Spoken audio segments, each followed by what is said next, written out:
Hey there, I'm going to teach you how to open up your heart today. I'm going to teach you Urdhva Dhanurasana or Sattu Sarvangasana, so either full wheel or half queen. I don't know how the queen gets cut in half, but must have been a really bad evening, or maybe she ate some bad beef or something, I don't know. So we'll just pray for the queen if we have to. Come to the top of your mat, stand in Tandasana. Standing strong in one line, take a deep breath in and just exhale through your mouth. Inhale and exhale with your mouth closed. Inhale, lift up and exhale forward. Inhale halfway and exhale, step back right and left. Pull your heart through, squeeze lower and lift up, and exhale to take it back. So we're just going to take 3 breaths here. The only reason why we're taking a Surya Namaskar A, Sun Salutation A, is just to get some blood flowing all the way from the crown of our head to the tips of our toes. Take 1 more breath, and then exhale, drop your knees onto the earth. You can either take your feet to the side or across your ankles. Roll it forward. Now, grab this glorious ball. If you don't have one of these, you can always go to a kid's store, or a kid's store online, or Pilates store. I don't know, or get a deflated basketball, that works too.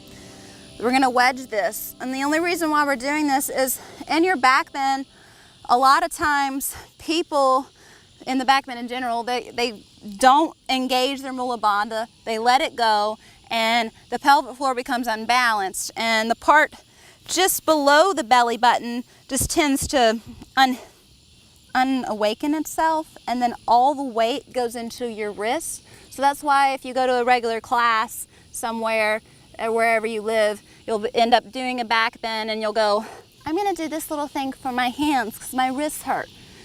A little keynote there. My wrists never hurt me. And so if your wrists are hurting you, it's because you're not engaging your buddhi. Okay, so work your buddhi more.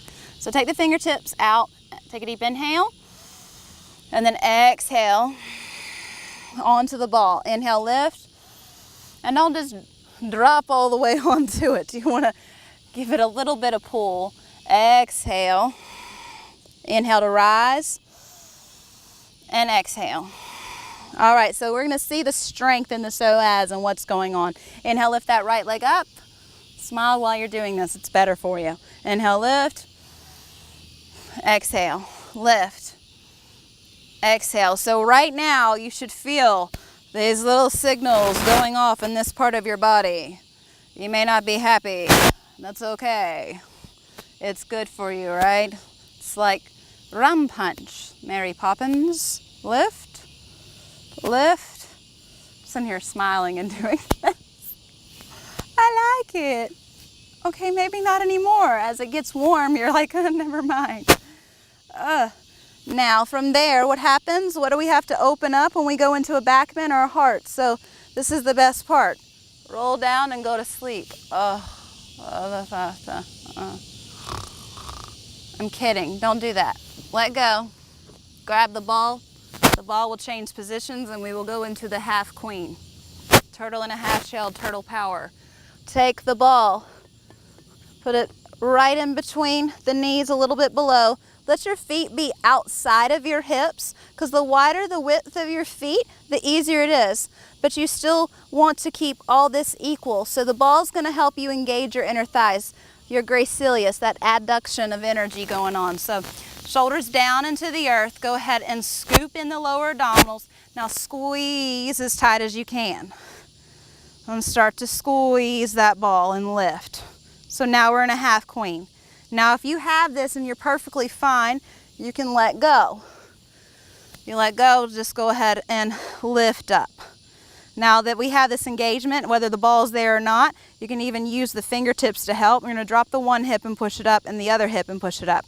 We've done this before, but you wanna notice that how much strength is coming from your glutes to help you in your back bends. You don't wanna be in your back bend like this. This isn't helping anybody. There's nothing here, so you want to push it out. Once your butt starts hurting, ow, so now that we've been in a lot of pain, draw the line of your pelvis with your fingers. Go, go, look. Now, the arms. In Urdhva Dhanurasana, a lot of people will tend to lock their shoulders out. So if you turn your arms out and don't keep this perpendicular line, you're going to have a shoulder injury. Over time, it's not good for you, so don't do it. Go back to here, or create that perpendicular line. Don't lose it once you come up. Now keep that scooped lift. Now once you lift up, make sure your fingertips are coming underneath your shoulders. Push the crown of the head onto the earth. Now if this happens, make sure you pull your arms back in. Now you can just stay here, hang out, have tea, let all the blood rush to your head, or push up and lift up. The wider your feet, the easier it is. And walk your fingertips a little bit wider apart. Look back. Even though you're tempted to go here, you really want to look down or towards the soles of your feet. Make sure your toes are facing forward. Take a couple of more juicy, deep breaths. Realigning the spine for the mind. And then exhale. Come all the way down. Bend the knees, cross the ankles, rock up, and maybe try it again. Take a vinyasa, come back down, and do it all over.